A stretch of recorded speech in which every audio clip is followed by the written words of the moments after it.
Excellent. Right. Welcome, everybody. We're all here today for a talk from Keith Forster from the National Memorial Arboretum in Arrewas. And today's talk has been arranged by the Penkridge Gardening Guild, so thank you very much to them. And as usual, I'd like to warm you up with a couple of quiz questions. So hopefully the first one should be nice and easy. So where does Wisteria chinensis come from? And obviously don't shout out because we'll have the answers at the end. That one should hopefully be nice and easy. Right, so a nice easy one to start with, and now we're going to get a little bit harder. So I thought, seeing as though we might be talking about the Arboretum and a few trees, I thought it might be nice to talk about fruit trees and rootstocks. So question one, which of these rootstocks is the biggest? So when you go to the supermarket, you buy different types of apples, Pink Lady, Granny's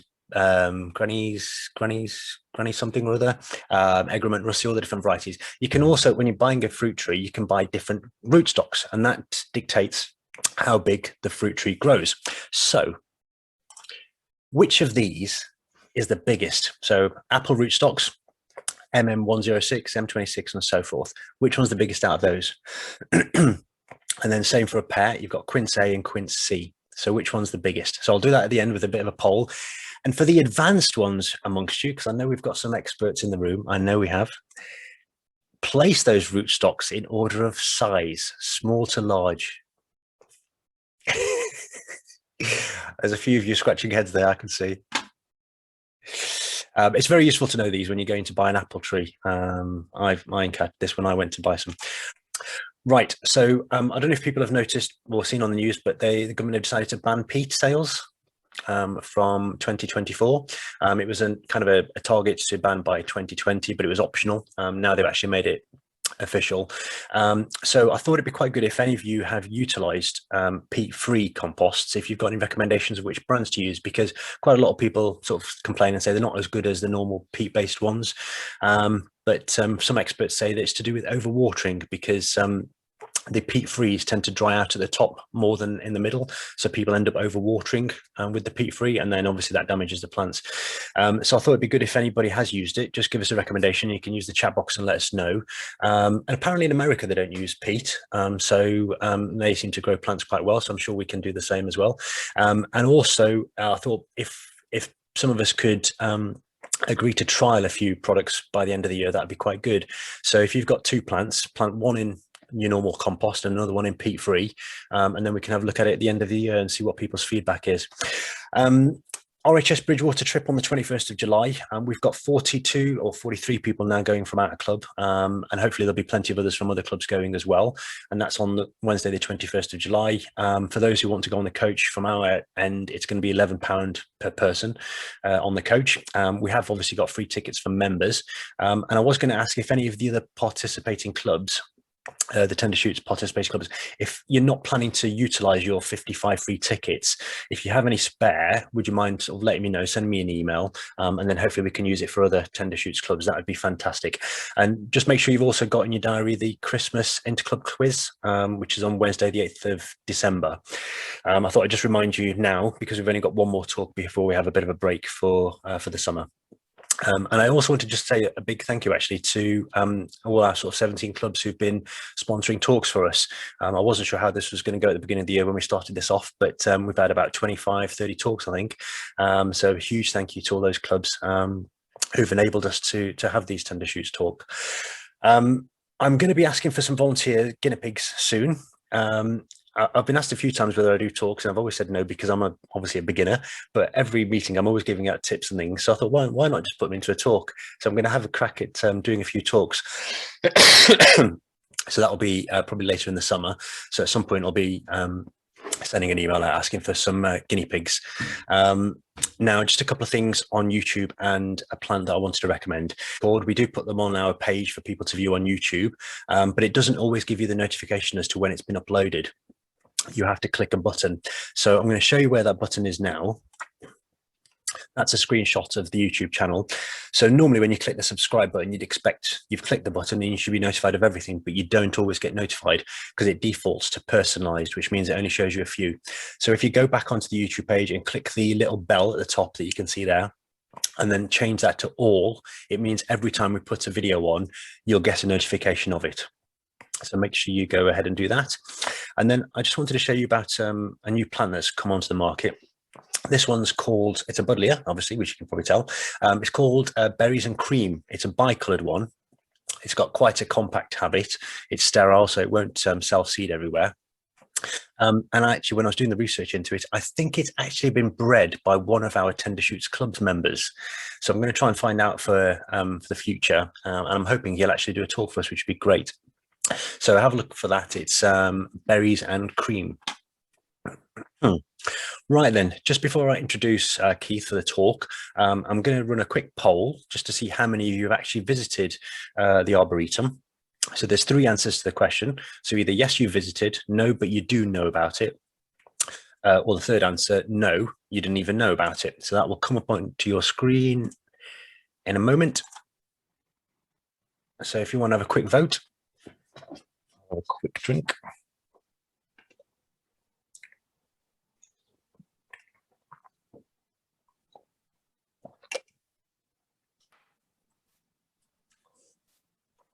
Give you a few more seconds for that.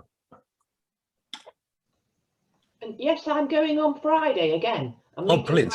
Fantastic. We'll have to ask Keith if he's there on Friday. Right, I'm going to end that now.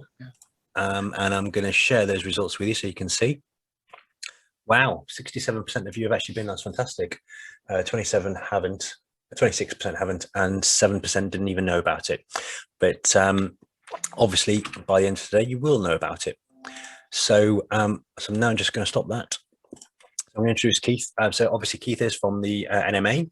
It's a 150-acre site, which has over 300,000 visitors each year.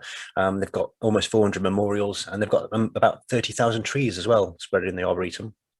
And Keith has been a very passionate volunteer there since he retired from teaching, and he will tell us a bit more about that. Right, so can I ask you all to unmute yourselves, please? Ask you all, please, to give Keith a lovely warm welcome and round of applause.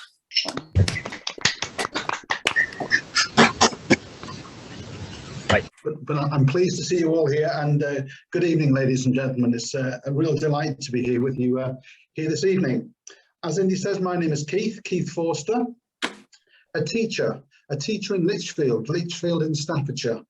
And I was a teacher for 34 years until in 2010, I think it was, the head stood up in a meeting and he said something like this. He said, "We have a budget deficit of around £500,000 next year.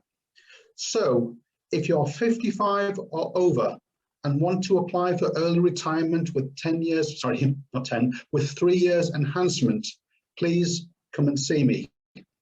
Well, we nearly killed each other in the rush. We all got down there. I put my case, other people put their cases too. And I was very lucky. And in 2011, I was a retired man. And for the first few months, it was absolutely superb, absolutely fantastic. I did very, very little. But then I realized after 30 odd years, I've had a structure, a real structure in my life, a structure of bells, of marking, of timetables, and so on and so forth. And I needed structure. Now, I knew just down the road we had the National Memorial Arboretum, and I've been there several times with pupils. Now, the National Memorial Arboretum ticked several boxes with me. First of all, I have a sort of schoolboy fascination with military history. I'm not an expert by any means, but I like finding out about battles and wars and soldiers and sailors and so on and so forth. Secondly, I wanted to put something back. After 34 years in education, I wanted to put something back in the community. And thirdly, and perhaps most importantly, I'm very much a social person. I like talking to people, I like listening to stories, veteran stories, young people's stories. I like listening to people. I'm very gregarious, I'm very, very social.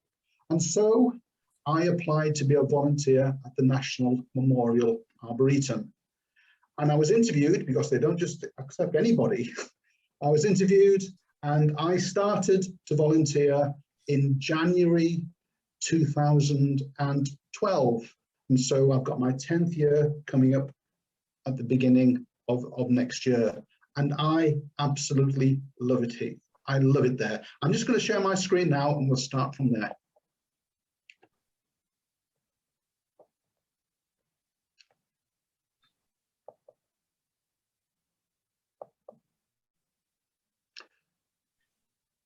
Okay. As I say, it's a place that I go to very, very regularly. I volunteer at least once a week, more often 2, 3, even 4 times a week. And I find it a very, very special place, an inspirational place, I would say. But if you have to look back in history at the Arboretum, where did it come from? What were its origins? You have to go back to the 1980s and to one person in particular. This person is a gentleman called David Childs. David Childs, retired naval officer, in fact, a submarine commander.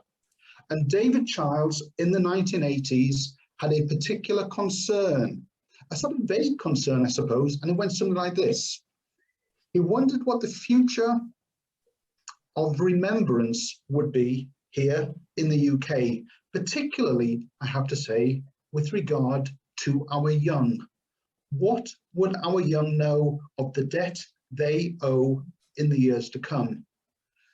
And David Childs pondered this particular question, but didn't really know what to do about it.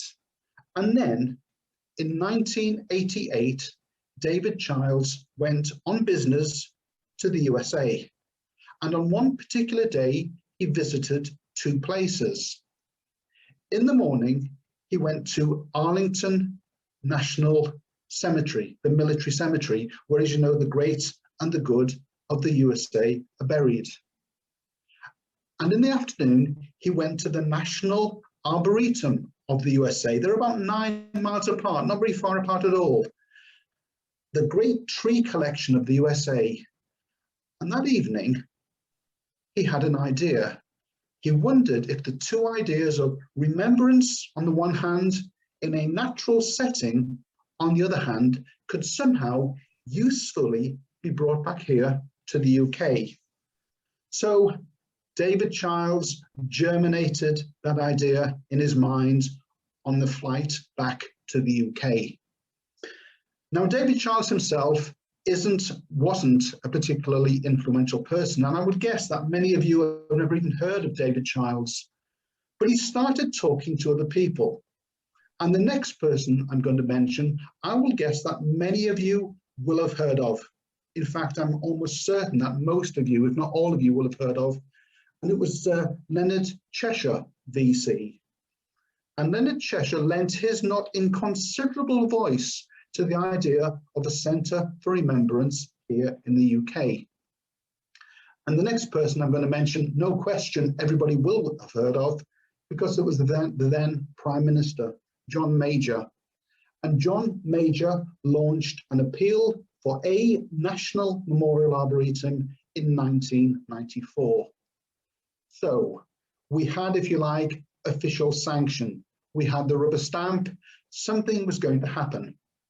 But we had no land, we had no money, and we had, to be honest, very little support.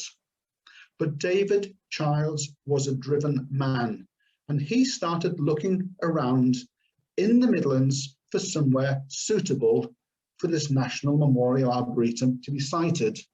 Now, I mention in the Midlands specifically because David Childs wanted somewhere central in the UK, somewhere that many, many people would have relatively easy access to get to.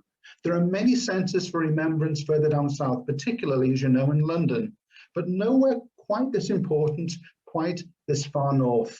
So he wanted to base it somewhere in the Midlands. And eventually he found a site. It wasn't a great site. In fact, it was gravel works. In fact, even worse than that, it was depleted gravel works, a big hole in the ground where the gravel had been extracted, and it became a landfill site. Near the village of Alrewas in Staffordshire, about 5 or 6 miles away from Lichfield, where I am at the moment.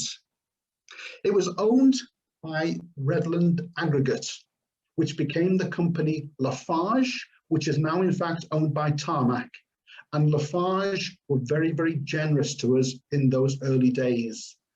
They granted us originally 80 acres, which became, over a period of time, the 150 acres that we now occupy. And in fact, in a few years, certainly within the next 6-7 years or so, we will double in size and we will be nearer 300 acres than the 150 that we're now on at the moment. But as I say, the land wasn't great land. Landfill site and all sorts of nasty stuff had been put into the land. Fly ash from Rugeley Power Station, probably 5 or 6, 7 or 8 miles away, had gone into the land. And David Childs tells a story. In the early days, when they're actually starting to develop the site with his team, his small team of volunteers, he tells a story which goes something like this. He said to his team of volunteers, the first person to find a worm gets the afternoon off. And he says, nobody had an afternoon off for a year. The land was that bad. It really, really was bad. But it was ours. And we could start planting trees in the late 1990s, and we can start construction of buildings. And here we are. Here's our first planting. It looks very, very, very flat, and so it should, because Arrewas is near the River Tame and also the River Trent.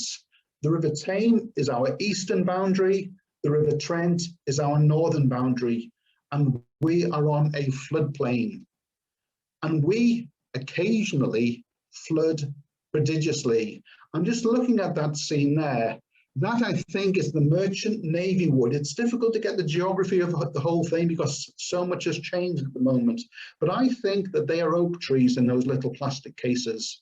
And that is the Merchant Navy wood just being set out. But that was our first planting. And then there we go, in our first winter, we get that.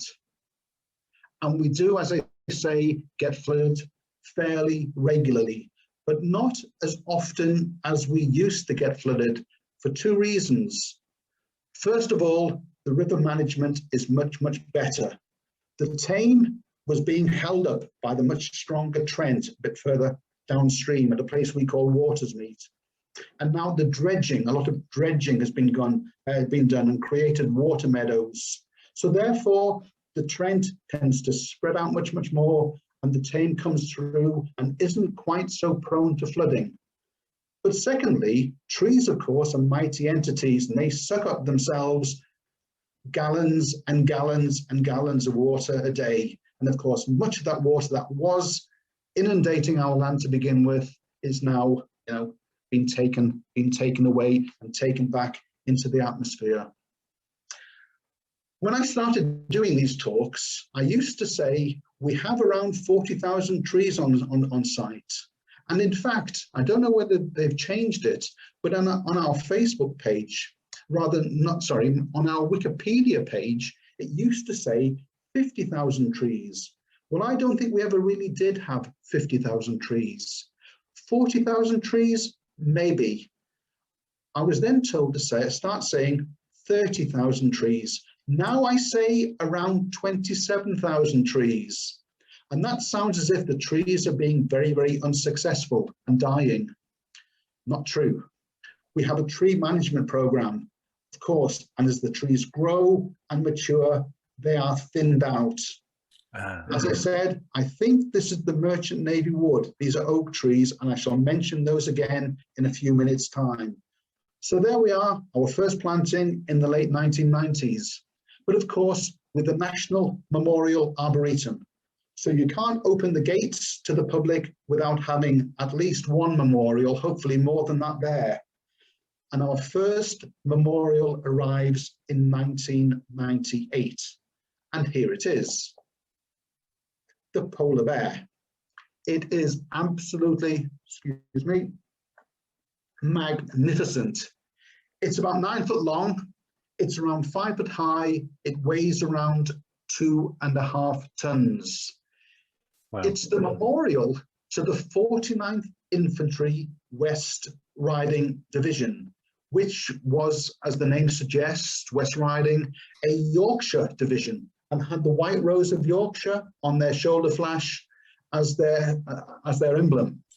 However, in World War II, the 49th Division was stationed for many months at a time in places like Iceland and Norway, where they were snowed in by up to 20-foot snowdrifts on occasion.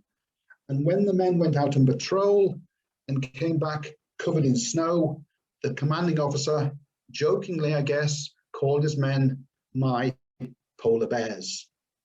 And the name stuck, and the white rose was taken away from their shoulder, and the polar bear became their emblem. The polar bear you see there is actually wood. It's made of yellow hardwood. It's actually individually jointed too, made by a group called the Essex Woodcarvers. They took a year to make the memorial. It's individually jointed, so as the rain falls and the sun shines, it can swell and it can shrink without cracking. It's also got a hole, rather, space in its inside. Inside it, it's hollow, because in it there's a roll of honour containing the names of all of the men of the 49th Division who did not return from their individual campaigns. When it arrived, even though it's individually jointed, as I say, it actually arrived in one piece on the back of a big low-loader lorry from Essex. And apparently the BBC Travel News on the day it arrived went something like, "Motorists on the M1 beware of a slow-moving polar bear making its way to the Midlands." And here it is, and here it's been since 1998. We open our gates to the public in 2001. In fact, Sunday just gone, the 16th of May, was our 20th birthday. We are 20 this week. So we open our gates to the public in 2001. And since then we've grown. We've got around 390 memorials now. And as the trees grow and mature, they add beauty, they add dignity to all of the memorials that we have round about. Let me give you a very, very, very, very quick history of the Arboretum, just with one or two of the memorials. This is 2002, the year after we opened. This is the memorial which is based in our Far East area. It's the memorial to those men who suffered so terribly building the Burma Railway in World War II. So here we have 30 meters of the original Burma Railway, that railway that was built in Burma and Thailand in World War II. 258 miles long, and they say for every sleeper laid, a life was lost.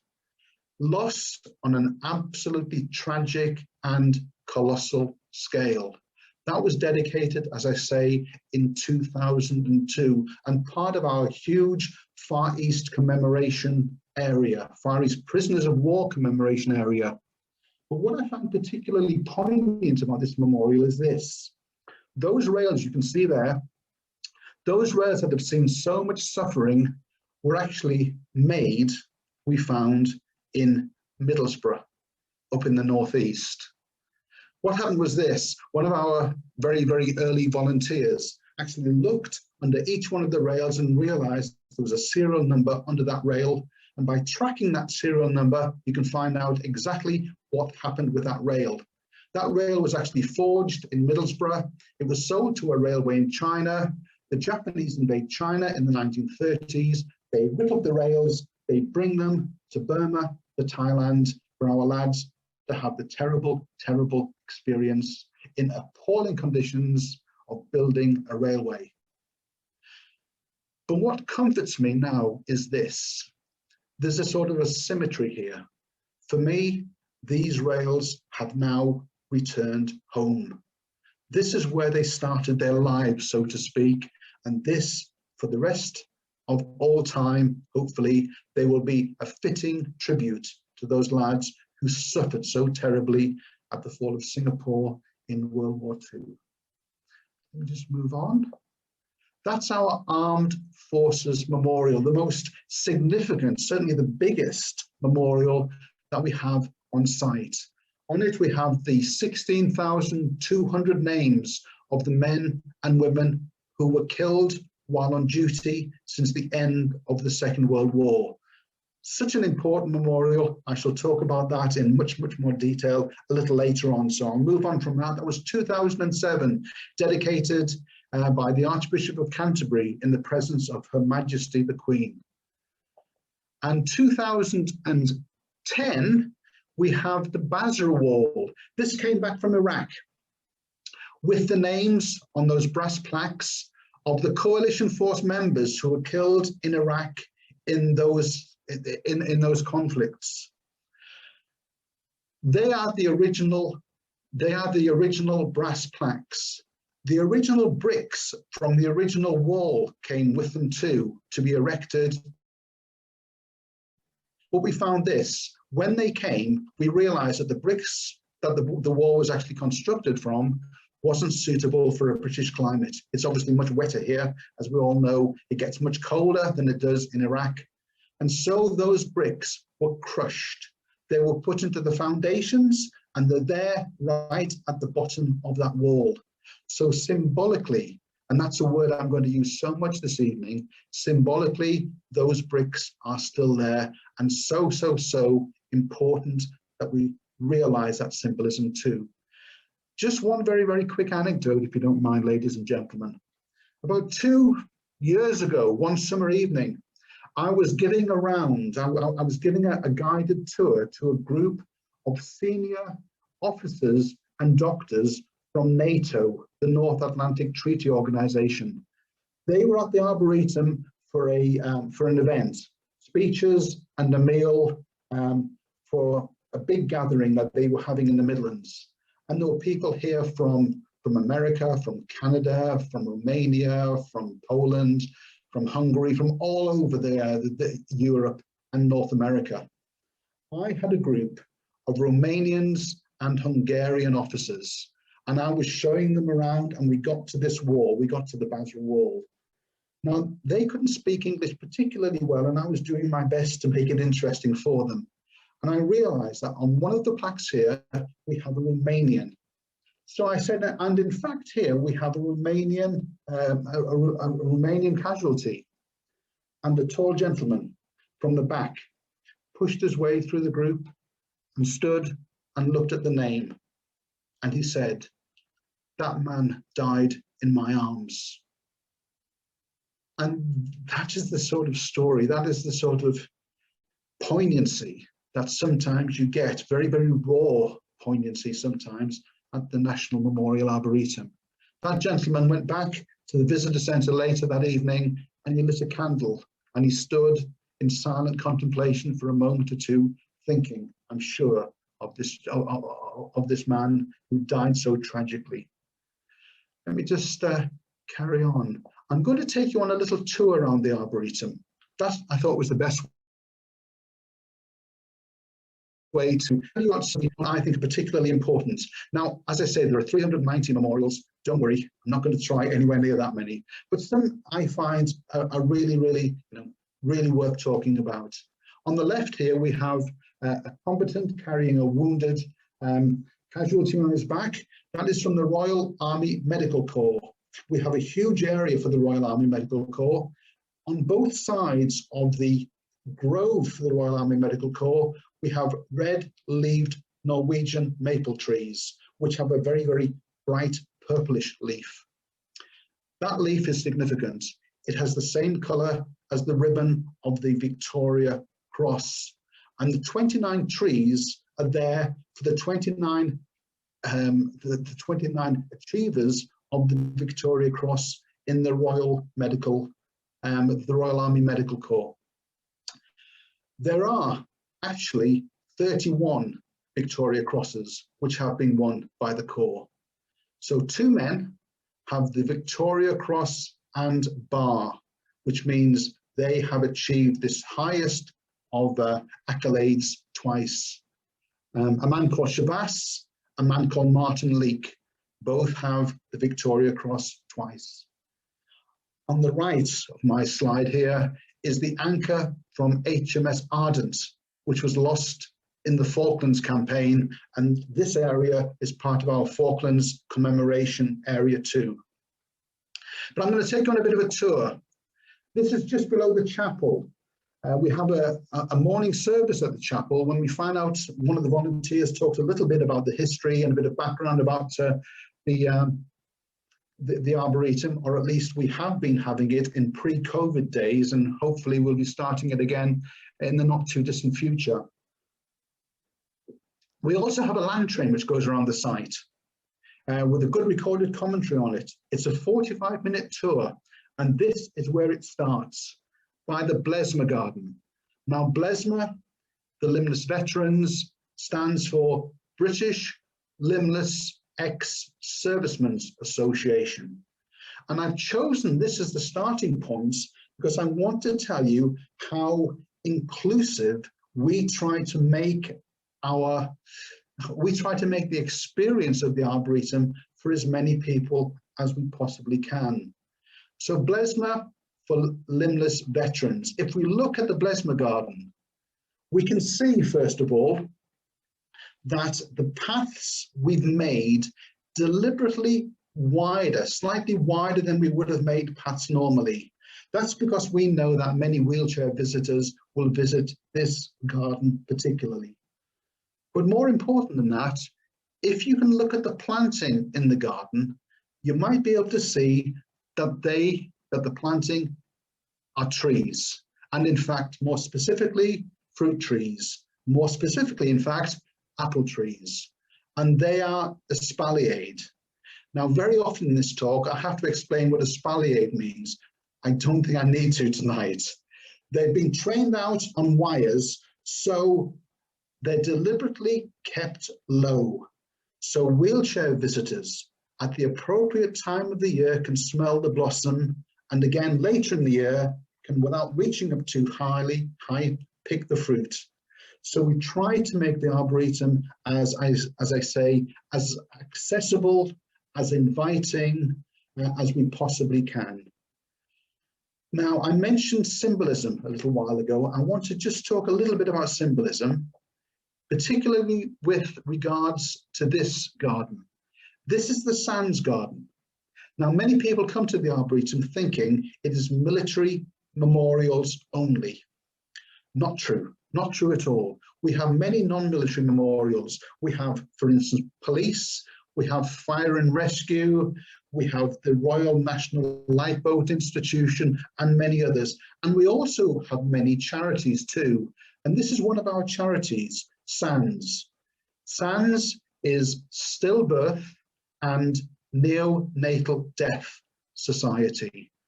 So this charity supports those parents who have been so tragically afflicted by the death of a child in very, very early life.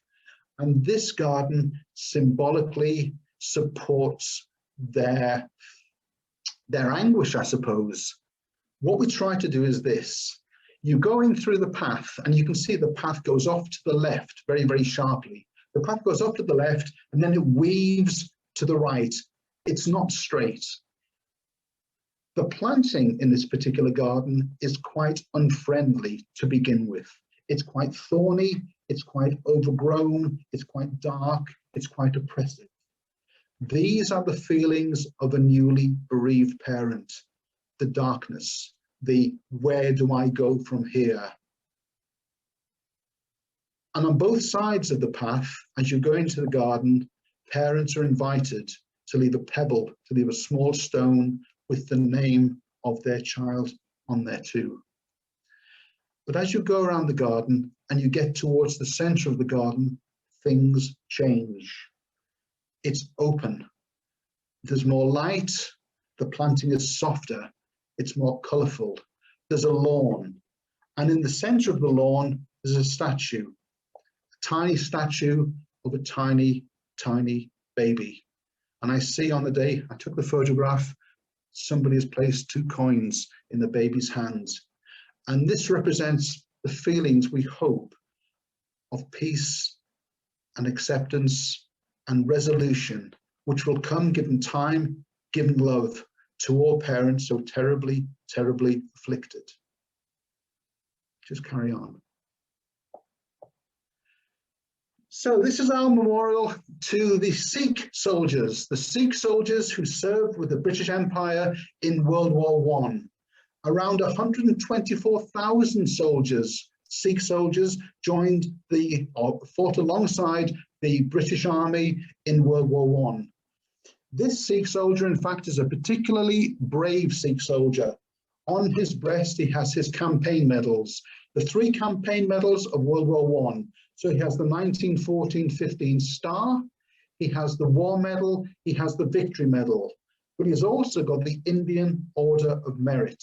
The Indian Order of Merit is a medal recognizing gallantry of the highest honor. And this is it's a very, very popular memorial, and we have many, many people from the Indian community who come and pay a visit to this particular memorial. We move on. Right, I've mentioned symbolism several times. I will say a little bit more about it here. When I first got to the Arboretum, crikey, or when this first arrived, I should say, when this memorial first arrived, some of the older volunteers particularly looked at it and said, what on earth is that? It looks like surf shacks outside surfboards rather, outside the surf shack in Cornwall. What is it? Well, let me tell you what it is. This is the memorial for the Royal Naval Association.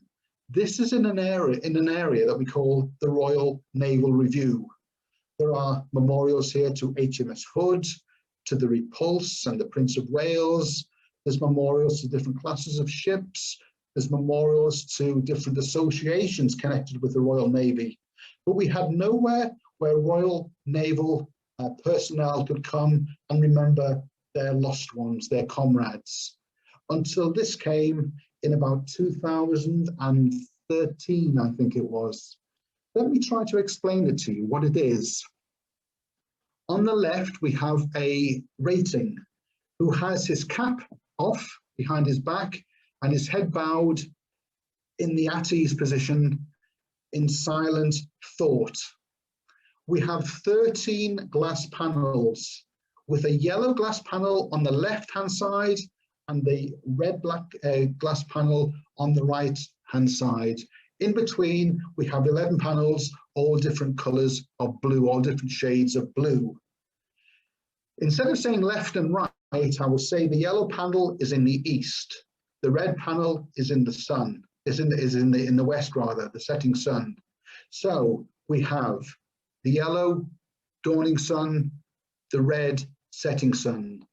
At the going down of the sun and in the morning, we will remember them.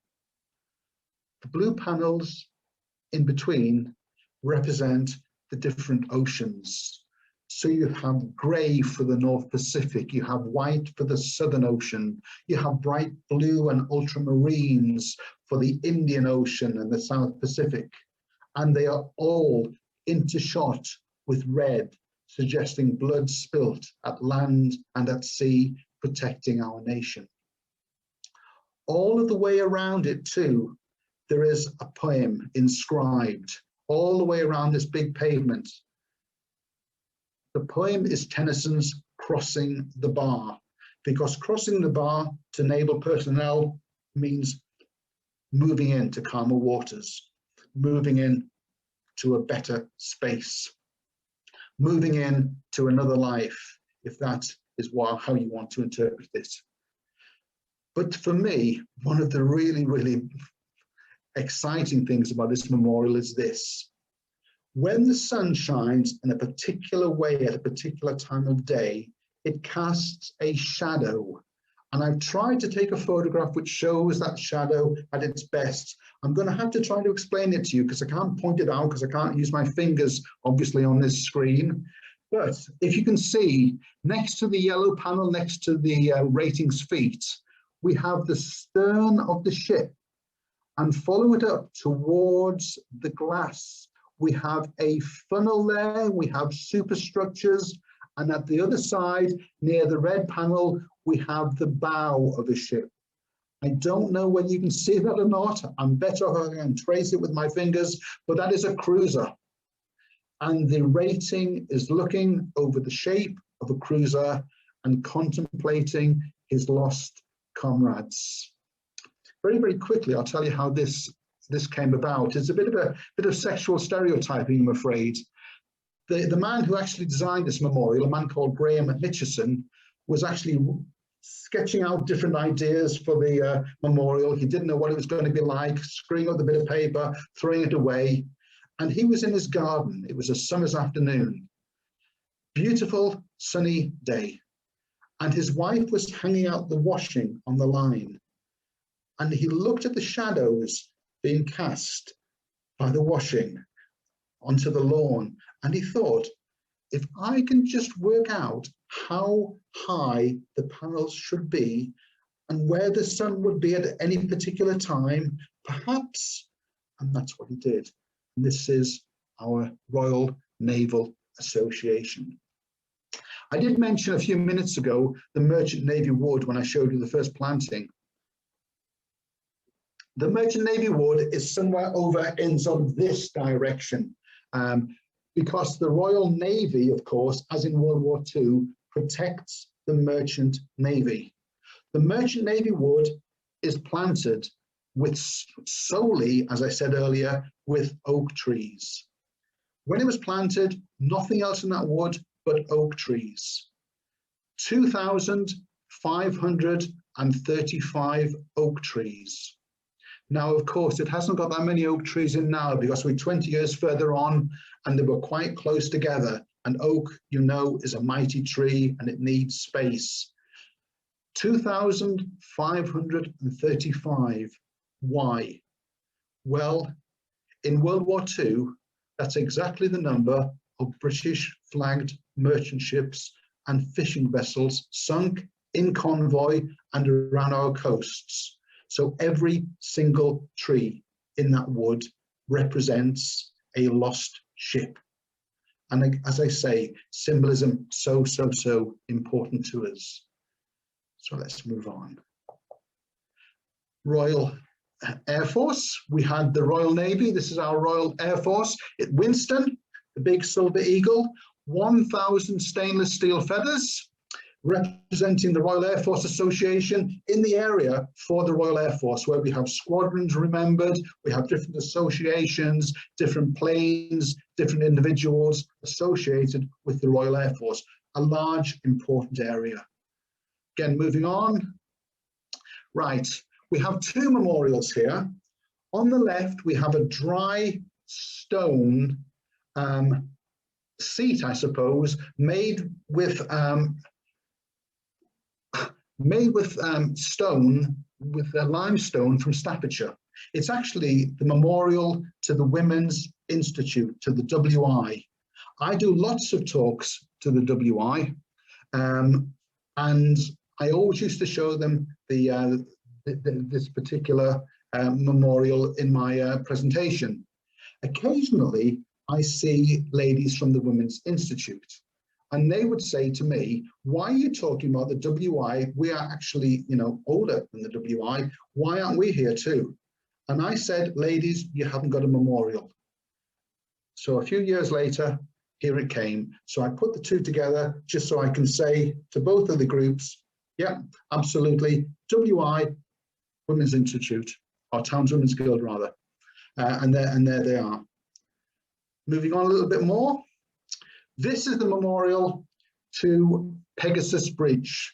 That is the bridge which was taken at the very beginning of D-Day. Really, the first action on D-Day was the taking of Pegasus Bridge over the Caen Canal near the town of Caen in Normandy.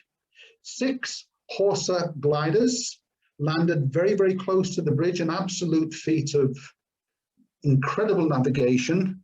The men from the Oxen Bucks Light Infantry poured out of the gliders and they took the bridge in around 15 minutes.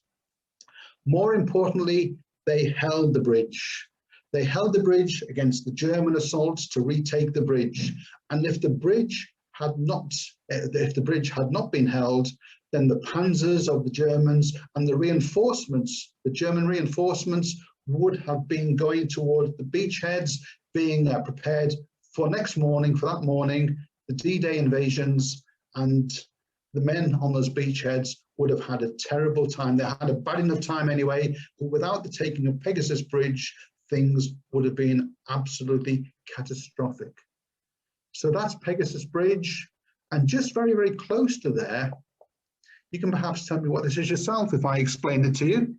It's an old leather football, or the shape of an old leather football, of the type that I used to have to head on a cold Saturday morning when I was at school. Very, very heavy, very, very wet, very, very cold. And inside the leather football, there are two hands shaking. The nearer hand is the hand of a man from the Royal Warwickshire Regiment, and the other hand, the hand we can't quite see because it's behind, is the hand of a German, a Saxon. This, of course, is the 1914 Christmas Truce Memorial, when, no question, the fighting ceased for a time. No question, we came out of our trenches into no man's land. The Germans came out of their trenches. Hands, no question, were shaken. Chocolates, cigarettes exchanged. Football, we're not 100% sure of, to be absolutely accurate. However, the FA paid for this and also paid for a very, very nice shelter that we have next to it. And that cost a lot of money. So we're quite happy to say, yeah, absolutely. Football match 1914. That was dedicated in 2014, the anniversary, of course, the centenary of the Christmas truce. And it was dedicated by this gentleman, or dedicated in the presence, I should say, of this gentleman. So we have Prince William here on that particular day. And I was standing more or less where Prince William, or sort of, I was standing about 20 feet away from Prince William. I was in charge of the choir on that day. A girls' choir from Repton School, which is on the way to Derby. It's a few miles away from Alrewas. I was in charge of the girls' choir from Repton School. Sixth form girls, they sang like angels. They sang beautifully during the dedication. And at the end of it, they said to Prince William, "Could we have a photograph with you, sir?" And Prince William, who seems a really nice gentleman, said, "Yes, of course you can, girls." So they all clustered around him. And the last girl, as she went past me, gave me her phone and said, "Take a photograph." So she gave me a phone, and it was a different phone to the phone I've got. And I'm not brilliant at this sort of thing anyway. So I just started holding it up and pointing it as best I could in the general direction of the group. And Prince William spoke to me. He actually said to me, he said, "I think you'll find you're pressing the volume button there." And I basically said, "Sir, I'm pressing everything I possibly can." But he actually did, well, I gave it back to the girl, and she looked and she said, "You've taken 14 photographs all exactly the same because you had it on shutter mode or whatever it's called." But it's a good one, so she was pleased. So that was 2014. 2015, we have his brother, Prince Harry. Prince Harry was at the dedication of the Bastion Wall, the Bastion Memorial. That's the memorial of the wall which was erected in Afghanistan and has the names of the combatants who lost their lives in Afghanistan. And here it is. This is a replica of the wall. You'll remember I said in the Bazaar Wall that actually came back and we had to crush it. The Bastion Wall we could not bring back. The logistics were too difficult. But 4 bricks are actually in that wall. 4 original bricks are in that wall. Also, the cross, the metal cross on the cairn at the front, that is the original cross from the original cairn by the Bastion Wall. It's actually a cross made up of 4 spent cartridge shells all fused together. It was brought back, it was blessed at the ceremony in St. Paul's Cathedral in London, and then it came back to be dedicated the 11th of June 2015.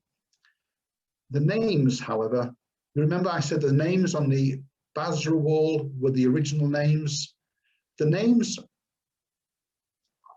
original names are actually inside the wall, because we found that one or two mistakes, one or two dates, one or two spelling mistakes were on the original plaques, and we don't want to have any mistakes, of course, at the National Memorial Arboretum. So they went inside the wall, and these black plaques with the names on have been put on the facing. Again, just one quick story about this wall. When our stonemason was getting to the completion of the wall, putting the facing stone, the white Portuguese granite on there, he noticed at the end of the day, there was a young woman standing behind him. And he turned and he said to her, "Can I help you, madam?" And she said, "Yes, I think you can." And she came to him, and from around her neck, she took a locket. And she took it off, and she said, "This is my locket. In it has my picture and the picture of my husband. My husband, his name is on the wall. Can you put the locket in the memorial for me?" So he did. So somewhere in the wall, there is at least one, possibly more lockets belonging to the fallen and their wives. And that for me encapsulates, I don't know, the love of these people being contained, being captured too inside this memorial. Let me just go on.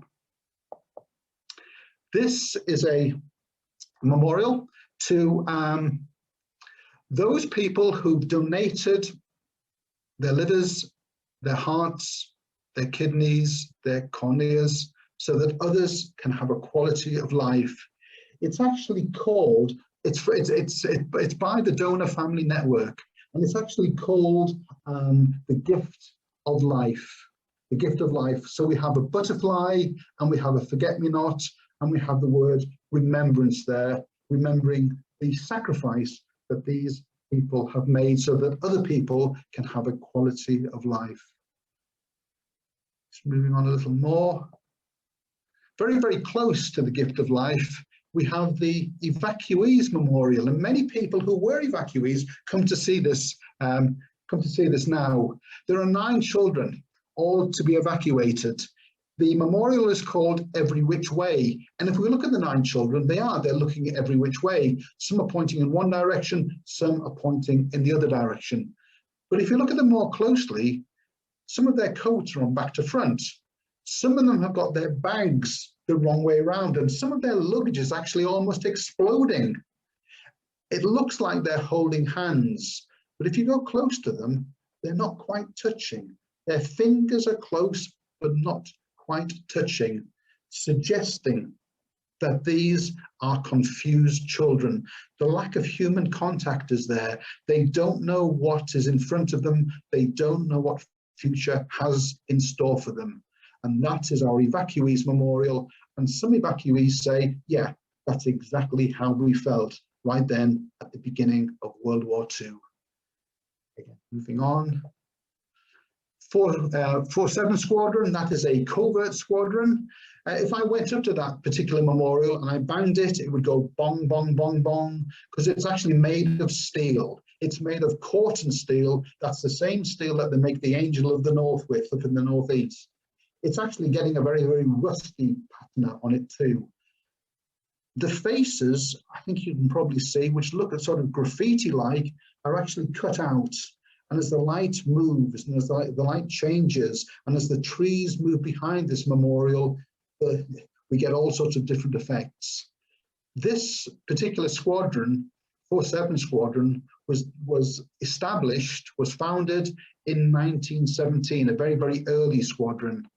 And this memorial came in 2017 for their centenary. And all of the way around, the figures represent the development of the squadron over their 100 years. They're still very, very active today. They fly from Bryce Norton in, I think it's Oxfordshire. Moving on. Horse, our horse memorial. When it first arrived, we thought it was going to be a war horse. And then this arrived, and it obviously is not a war horse. It's more of a sort of a spirited young horse. It's called Spirit of the Horse, and it's to show the way that horses serve humanity. They serve humanity for work, obviously. They serve for entertainment, for play, for sport, of course, and also for war. So this is our Spirit of the Horse. Devonshire and Dorsetshire, two separate regiments until they combined to become the Devon and Dorset Regiment. On the left, we have a Devonshire soldier serving on the Somme in 1916. The Devonshires were wiped out the 1st of July 1916, or at least 2 battalions of the Devonshires were wiped out fighting on the Somme on that first morning. On the right-hand side, we have a Dorsetshire soldier who's fighting in the jungles of Burma in World War II. And in the middle, when the two different regiments combined into one regiment, we have a soldier from the Devon Dorsets serving in Northern Ireland in the 1980s. So the three figures represent the development of the three becoming one different regiments there. Very, very close to that, we have Pegasus, fantastic memorial, Airborne Forces Parachute Regiment, and a paratrooper at the bottom dragging towards him his pack. His pack is called a burqa, and in it, a burger, sorry, and in it, all of the things he needs when he's dropped from the plane. We have Pegasus there with Bellerophon on his back, about to attack the dragon Chimera. And around the inscription, all the way around this memorial, we have Montgomery's words. What manner of men are these who wear the maroon beret? Emperors, everyone, he says, everyone an emperor.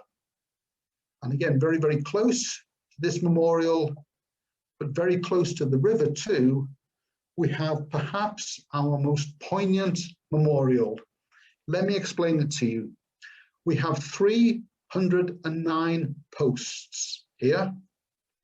In front of the 309 posts, we have a figure of a lone young man, bound, blindfold, and around his neck, there's a sort of it looks like a medallion.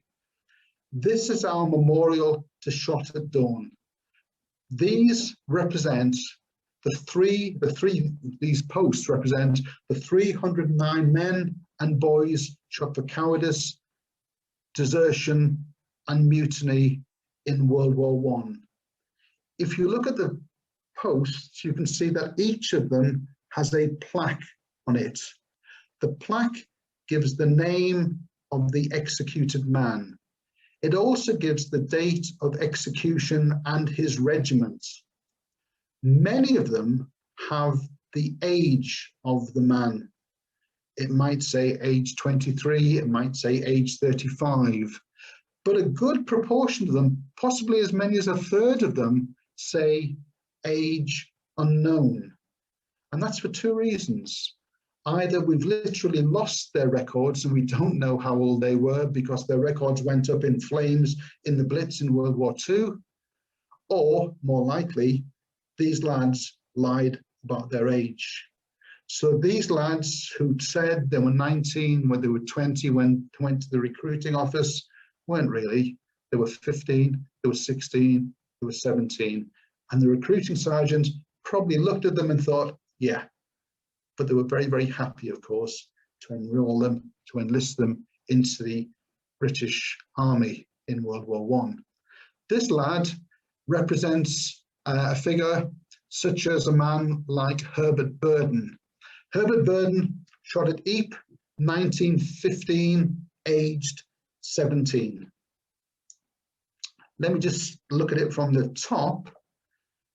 If we look at the memorial, you can see it's the shape of an amphitheatre, and it's actually banked too, like an amphitheatre. And that's to suggest the tragic nature of these events. No doubt some of these men were cowards. No doubt some of these men were deserters. That's unquestionable. But for me, there are 309 individual tragedies here, and it wouldn't happen today, no question. It's a very, very poignant part of the Arboretum. It's very, very quiet around here. we are right next to the river. Just up to the right here is the river. You can't go any further east in the Arboretum than this, and that's significant too. This is the furthest east in the Arboretum. So when the sun rises in the morning, before any other memorial in the Arboretum receives light, the sun kisses this memorial first. Just at the time that these lads are losing their lives, the sun brings new life, new light into the Arboretum. So there we are, shot at dawn. Some of our medical, I mentioned the Royal Army Medical Corps a little earlier on. These are some of our medical memorials. On the left, we have memorial. It's a globe, the world, cupped by two hands. On the globe, on the base beneath, we have the names of the nurses and voluntary aid detachment nurses who were killed during World War I and World War II. Names like Nellie Spindler, who died in Passchendaele in 1917, Edith Cavell, shot 1915, 1,260 or so names of women who lost their lives in those circumstances. In the middle, the Hand at Peace. That's an installation, we call it, in fact, rather than a memorial. It's a single solitary man sitting quietly. And you're expected, or you're invited, I should say, at times, and certainly in pre-COVID times, just to go and touch this man's hand. The memorial, or the installation, was developed by SAPA Support, and it's there to talk about post-traumatic stress disorder. So go up, look at the man, touch his hand, and think about post-traumatic stress disorder and the terrible circumstances that bring men to terrible conditions and to terrible states of mind. On the right, we have Queen Alexandra's Royal Army Nursing Corps, a very, very important corps, working as I speak in Birmingham Queen Elizabeth Hospital, tending our wounded troops and doing an absolutely superb job, and have done so since 1920 or so, I think. Carrying on, tanks. This is the Royal Tank Regiment Memorial. It is a First World War Mark V tank. It is actually a male tank. Now, normally when I have an audience and I can speak to them in front of me, I just say, how many of you knew that there were male tanks and female tanks in World War I? And not many people usually do, but they were. This is a male tank, and the difference is a male tank has cannons. You can see them there from that little square thing on the side. That's called a sponson. Cannons sticking out of the sponson. A male tank is actually built for power. It will blow up an enemy farmhouse that the enemy are holed up in. It will blow up another enemy tank. It will attack a blockhouse. A female tank has machine guns like Lewis guns or Hotchkiss guns, and the female tank goes alongside a trench and rakes the trench with fire. So that's our Royal Tank Regiment Memorial. Behind the tank here, we have an oak tree, which was grown from an acorn taken from Delville Wood. Delville Wood is a wood on the Somme. And in that wood, on the 15th of September 1916, tanks first massed for their attack on the Somme when they were first used. Also in this particular garden, it's a very, very big garden, by the way, we have ash trees, and the ash comes from saplings of ash from Cambrai. Cambrai was the battle in 1917 when tanks were first used successfully in World War I. Let me just move on a little bit more. Two ladies, and this is often very, very popular with the ladies. Very often we have veterans, lady veterans, who come to see this particular memorial. This is the Women's Land Army and the Women's Timber Corps, the Lumberjills and the Women's Land Army. An absolutely splendid memorial dedicated, I think, around 2013 dedicated in the presence of the Countess of Wessex, Sophie, the Countess of Wessex, on a bitterly cold, blowy afternoon. And the ladies were sitting, waiting for the ceremony to begin, and Sophie was late. She was actually in Birmingham, and her helicopter had been delayed because the weather wasn't particularly good. So we were rushing around with blankets and cups of tea, keeping the ladies as warm as we possibly could. And then Sophie eventually arrived, and she was like a ray of sunshine, hugging the old ladies, talking to every one of them, and it was an absolutely superb afternoon. So let me just tell you a little bit about this, a little bit more about this particular memorial. And these two ladies are on what is called a tailor-made tour. Let me explain to you what a tailor-made tour is. A tailor-made tour is a product that we sell at the Arboretum. A family of perhaps 5 or 6 people will book for the day a buggy. You can see there's a large buggy there. They have a 2-course meal included in their day, and also they have a volunteer for the day. In this case, with these 2 ladies, it was me and their family. And I think it's about £135 for the day, which sounds quite a lot. But if you think for 5 people, you get the 2-course lunch, you get a buggy for the day, but more importantly, you get me for the whole day. And I will be with you all day, and I'll tell them exactly where you want to go, what we can see, take you all over the Arboretum and tell you as much as I possibly can. These 2 ladies said to me on the morning when we were sorting out exactly where they wanted to go, would you take us to the Women's Land Army? Because in the war, we were in the Women's Land Army. And I said, of course I will, ladies. And I was delighted to do so. And there they are. And I took that photograph. And then they said something to me, something that I've never forgotten. They gave me a story which has remained with me ever since. And it goes like this. They said to me, when was the Battle of Arnhem? When did that happen? And I said, well, in fact, ladies, that was September 1944. And in fact, those trees, those poplar trees behind you are actually part of our memorial to Operation Market Garden, the Arnhem operation, the Bridge Too Far operation. And these 2 ladies looked at each other and they said, that was it, 1944. And their story was this.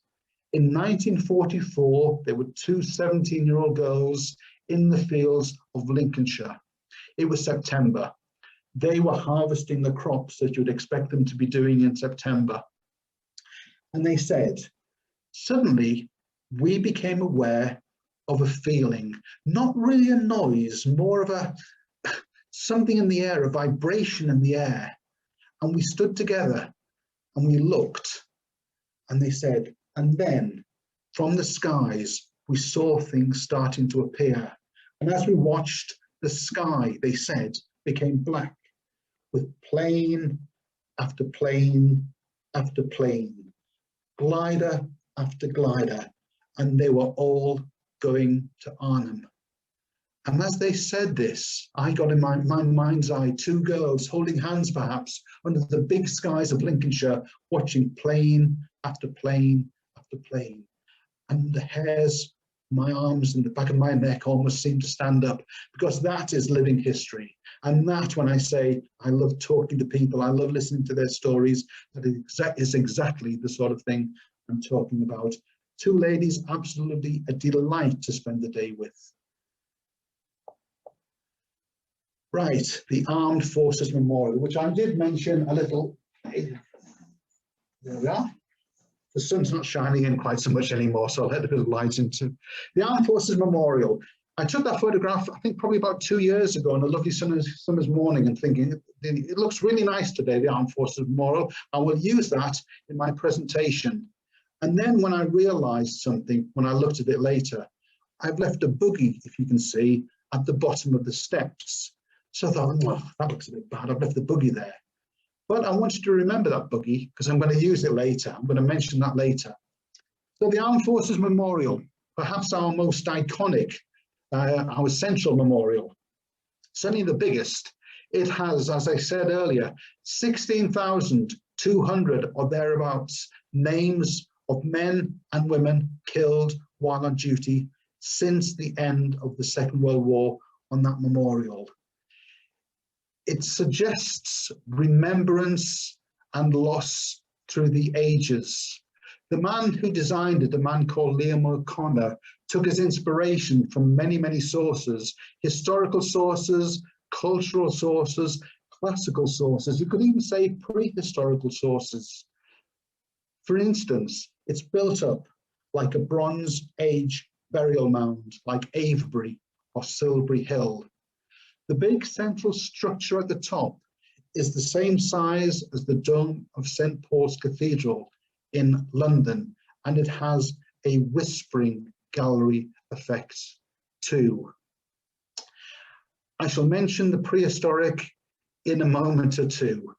If you go to the top and look, there are two sets of statues, one on the left and one on the right.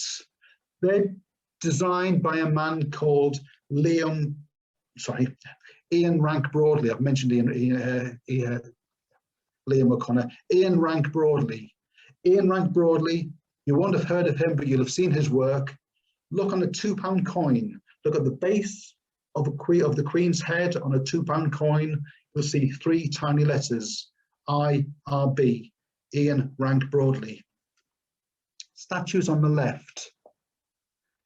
We have a gravely wounded serviceman, naked. We don't know whether he's in the Army, the Navy, or the Air Force. He's on a stretcher and he's been carried aloft by 4 comrades. On the right-hand side, we have a sailor. Next to him, we have a soldier. Next to him, we have an airman. And finally, we have a Royal Marine. On the right, we have the grieving father and mother. On the other side, the grieving wife and child. And the look of anguish on their faces is very, very obvious. On the other side, we have the man being prepared for burial. He's been prepared by a female army nurse and a Gurkha, showing the inclusivity of the British Armed Forces. We have a man standing on an ammunition box. In his hand, he has a chisel and he has a mallet. He is chiseling into the Roll of Honour this man's name. His name will live forevermore. And the final man is pointing through the gap. And through that gap, on the 11th of November at 11 AM, the sun is in such a position to strike through the gaps in 2 walls, to fall across the wreath in the middle, and to fall on the statues on the other side. And that is a really, really symbolic and a significant part. And I mentioned prehistoric, Stonehenge, the idea of the solar clock there too. So, our Armed Forces Memorial. Very, very quickly, our new, I say new, it's actually a few years old now, our new visitor centre. Really state-of-the-art. Dining facilities inside, absolutely superb. Outside, we have Heroes Square, where we have meetings, where we have big groups of people for different dedications, carol services, so on and so forth. That's at night when it was looking particularly picturesque, I thought, after I'd done an evening walk. Some of the artwork that we have near the visitor centre. But to finish, what does the Arboretum mean to me? Well, first of all, the seasons. I think the Arboretum is beautiful, really I do, the whole year round. Possibly my favourite month, if I have to give a month, is this month. It's May, when the trees are in leaf, the birds are singing, the sun is shining, and life is really, really bursting at the seams. But there I am in winter, standing on a snowy scene. We have the apple blossom there in the Blesma garden in spring. We have the roses outside the chapel in the summer, and a little later we have our wildflower meadow. We sometimes call it the poppy fields, but sometimes it's an absolute profusion of different colours. So we have corn marigolds in there, we have cornflowers in there, we obviously have poppies in there too, and a profusion of wildflowers, and absolutely alive with insects, of course, in the heat of summer. So the seasons, important to me. The visitors, I've mentioned already how important the visitors are. The train behind that gentleman on the left. When I first retired and I became a volunteer, after a while I started driving that train, and I did it for about 3 years, in fact 3 or 4 years, and I really enjoyed the time I had driving the train. But if you drove the train on a Friday, you always wanted, for the last train of the day, nobody to be waiting for the train, because that meant that you get away early. So if you took the 2:30 train out, you always hoped as you arrived, just getting on towards 3:30, that nobody would be there, that everybody had gone home, and you think, great, I'm going home. I was driving the 2:30 train on a Friday afternoon. I approached where I knew I'd see as I rounded the corner if anybody was waiting, and I was thinking, let nobody be there, let nobody be there, let nobody be there. And as I turned the corner, there were 2 people there. This gentleman holding the hand of his lovely, lovely lady. And I thought, oh, there's somebody there. But I spoke to this gentleman, I spoke to his wife, and I can tell you, I was so happy and I was so privileged that I took this gentleman out for the last tour of the day. This gentleman, his wife, and I were the only 3 on the train. The tour should take 45 minutes. It went out at 3:30, it should finish at 4:15 or so. The tour took me an hour and a half, because every time we got to a memorial that was important to this gentleman, and he had served in so many places in World War II, I stopped, I got out of the train, and I told him a little bit more about it. So he'd been in the Far East, he'd been to Dunkirk, he'd been to Normandy, he'd been all over the place, and I was happy to stand and to tell him a little bit more before I got on the train and moved on to the next memorial. We got out of the Arboretum at 5 o'clock, the last people to get out of the Arboretum just as it closed. And the really poignant thing, the thing that almost made me cry, was at the end of the tour, he said, thank you very much, and he tried to tip me a £5. And I really said, sir, I really can't take it. I tell you what, I said, buy yourself a drink with it. And his wife said, he will as well, you know. And well, I hope he did. On the right, now you remember a few moments ago, I told you about the buggy at the bottom of the steps. I'm on the Armed Forces Memorial. It's a Sunday morning, and I'm looking to see if anybody needs the buggy. If anybody is infirm or particularly old and might find it difficult to get up those steps, it's part of my duty to go down the steps and to say, look, we've got a buggy here. We've got a path that weaves its way, spirals its way to the top. Let me take you in the buggy. So I was standing at the top of the Armed Forces Memorial looking down, and I could see on the path coming up towards me an old gentleman, and he was an old gentleman with an old woman too, an oldest lady. So I thought, I shall offer them the buggy. So I went 2/3 of the way down the steps, and I was about to say, excuse me, sir, would you like? And he just literally jogged past me. He jogged past me to the top. And his daughter, because that's who it was, in her 70s said, he's always like this. He's 101, you know. And he was. And I went and I talked to the old gentleman, and he was an absolute treasure. He was such a lovely person. And that's what I said at the very beginning. That's why I'm a volunteer. For people like the gentleman on the right, for people like the gentleman on the left, they're 2 old ladies in the Women's Land Army. It is such a joy. But I really will finish now. Remembrance. David Childs wanted remembrance to be relevant, to be real. So here I'm going to talk about not memorials anymore, not big grand memorials. I'm going to talk about 2 trees. The first is a scruffy old tree, in fact. It's a field maple, I believe. I'm not a great arborealist, but I think that's a field maple. And it is too, if we look at the plaque that's alongside it, It's to Percy James Wise, number 03879, and it tells us he joined underage at 16. He was wounded at the Somme and on discharge neglected due to shell shock. He was placed in a mental institution until he died the 2nd of September 1964. And the last two lines, which I find particularly poignant: sincere wishes, cousin Arthur.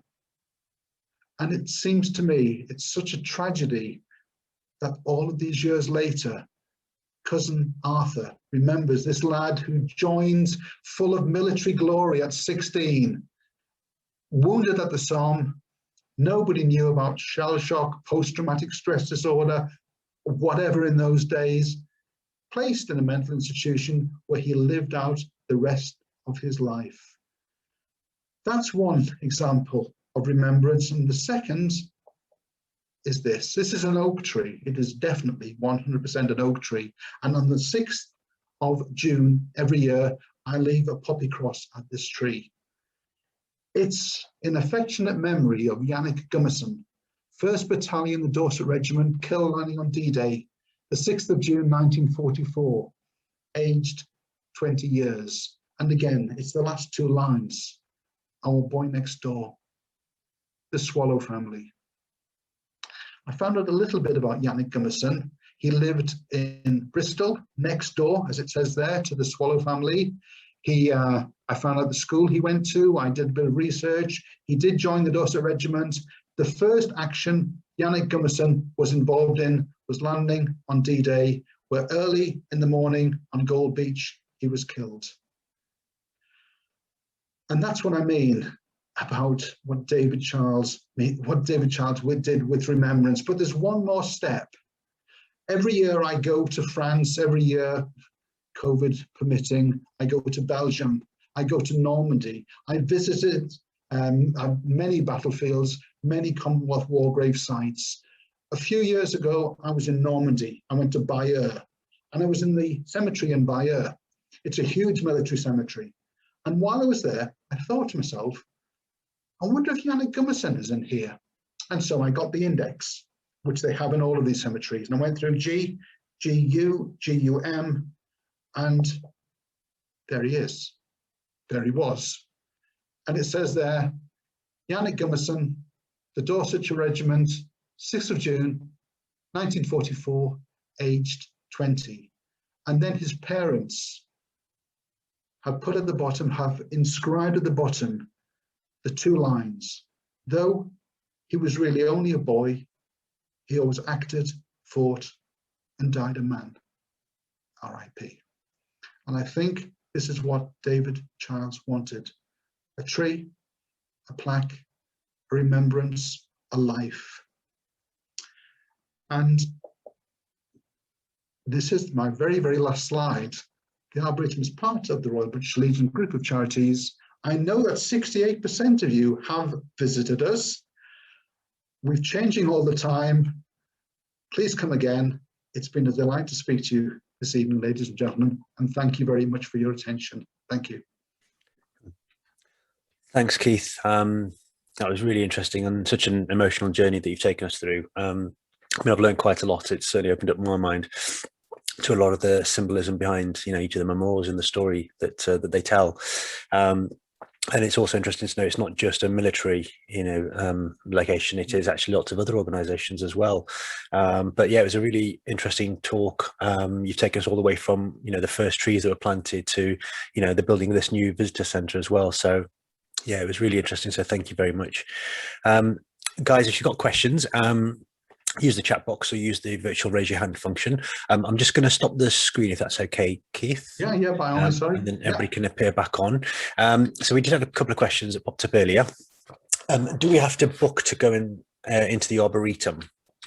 At the moment, yes, we do. COVID's the restrictions we have under COVID means that you have to book online, absolutely.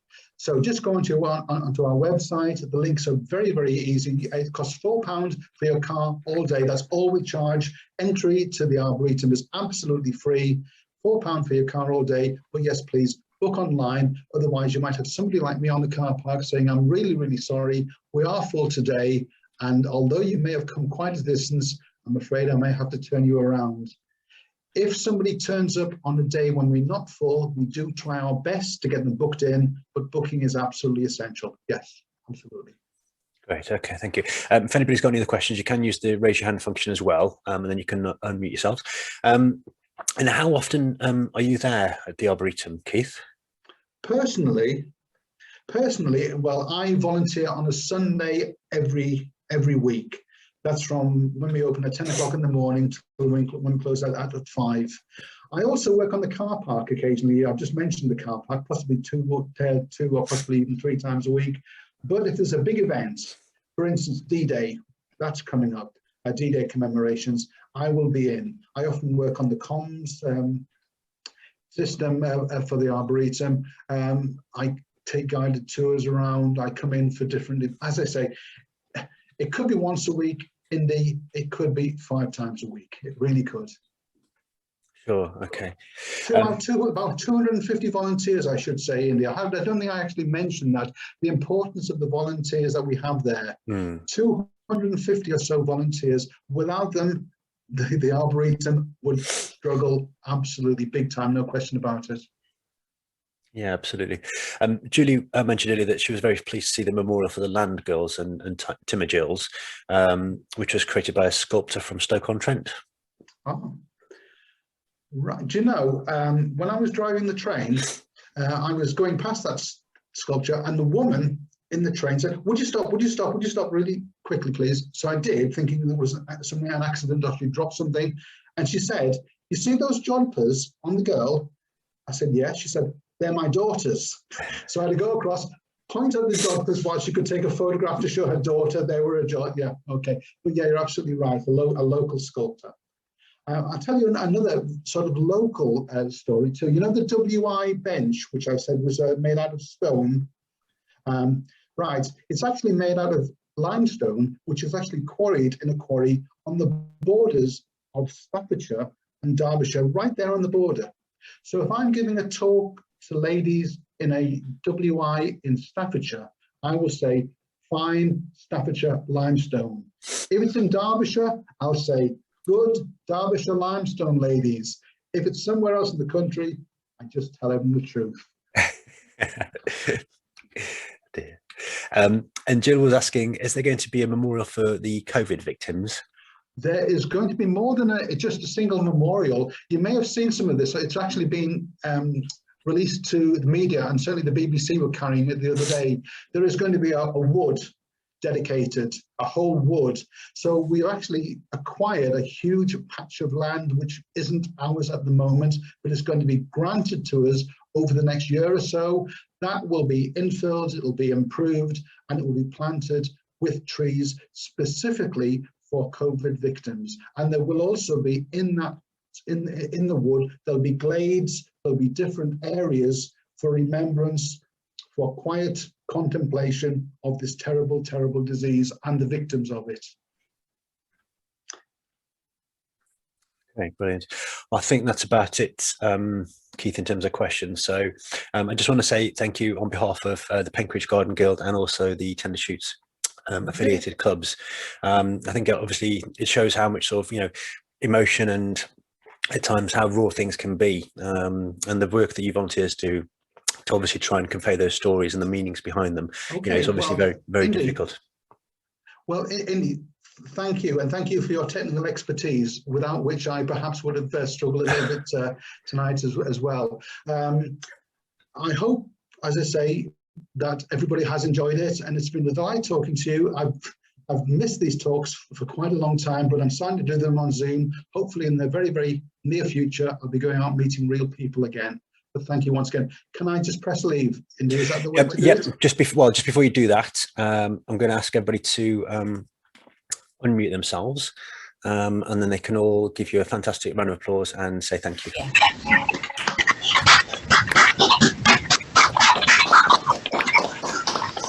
Thank you. Thank you, Indy. Thank you. Of course, they couldn't do anything else after you told them to do it.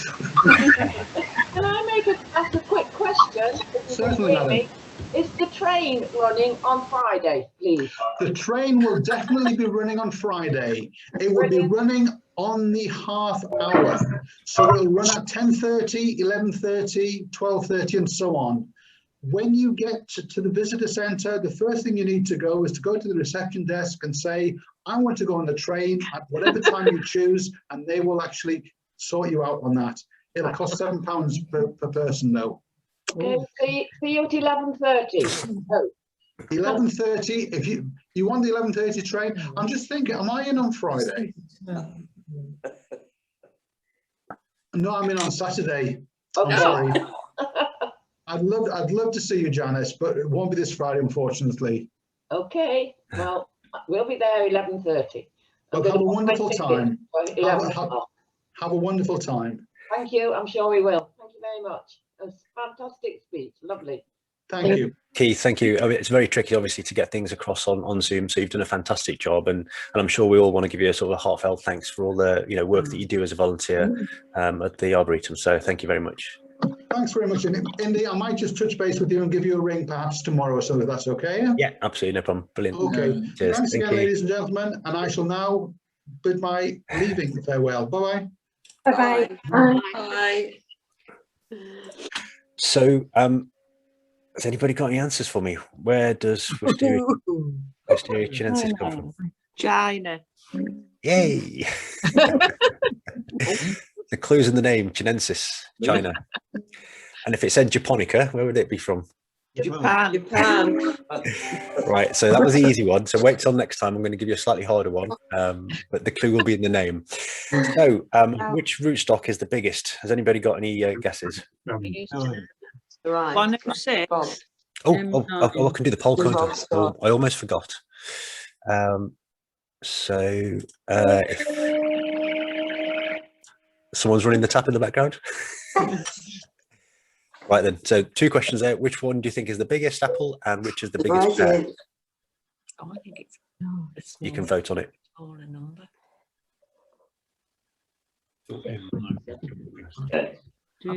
What? The biggest number? I thought M27 was the on that top one. It's the biggest. Number 2, which is the biggest. I mean, they sound like motorways, don't they? M25, M9, M26. So I'll just give you a few more seconds for that. Okie dokie. Right, I'm going to end that then. So I'm going to share the results with you. So nobody thinks M26 is the biggest. Okay, so M9. So most people think M9 is the biggest. And then in terms of which pair is the biggest, most people think Quince C. Okay, right then. So I'll stop that then. And in terms of placing them in order as well, that will be answered in the same slide. So the biggest one, I'm going to hide my picture. Dwarf. Oh, spit. M25. And you'd think that they would go up in size, wouldn't you? M9, then it'd be M25, then it'd be 26, 27, and it doesn't. The smallest one is M27, then it goes to M9, and then M26, and then MM106. And then it goes back down to number M25, which just doesn't make sense at all, does it? And in terms of quince, pairs, the quince rootstock, Quince C is the smallest. Quince A is the biggest. And you can see there you've got cherries as well, haven't you? So you've got cherries on a Gisela, and then you've also got Pixie next to it. And you think Pixie's probably the smaller one, wouldn't you? And Pixie's actually bigger than Gisela. So yeah, so when you're looking for rootstocks, this is the kind of chart you need to look for. So you can see at the very dwarfing end, it's about 1 to 2 meters tall. And at the very extreme, if you buy it on the wrong rootstock, it can be over 4 meters. So well done. Right, folks, I will say goodbye now. If everybody wants to stay behind, I will open up the breakout rooms, but I will say goodbye and hopefully see you next Wednesday. Thank you. Bye. Bye. Thank you. Bye.